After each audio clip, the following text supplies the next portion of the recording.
our mental health numbers in South Africa is unbelievably high.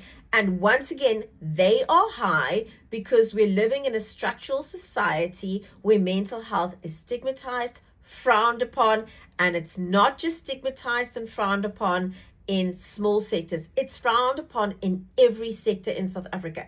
I recently had the experience of being called in by the principal of my child's school, and firstly he didn't know who my child was. He'd never met them, and I think that goes for many of us, where it's like they don't even know who our kids are in these systems.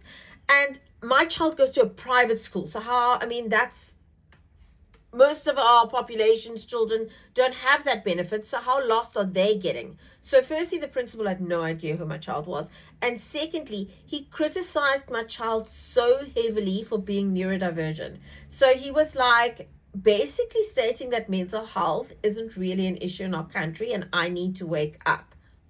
What is up with that?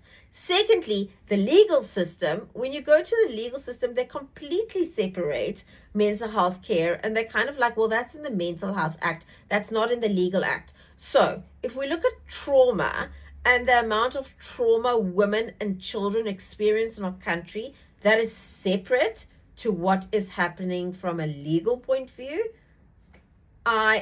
I'm shocked. I couldn't kind of wrap my head around it. They're like, no, that's part of maintenance court, or that's part of this court.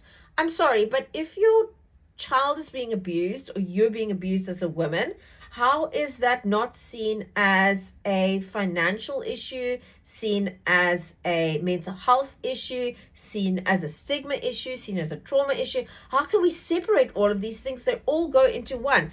I can't work if I'm feeling traumatized, yet I'm expected to go to work and make an income, but it all kind of runs one into the other. So is gender-based violence not the first thing we then have to look at and be like, that's the issue, that's where we need to go to? It kind of makes 100% sense why we're all struggling.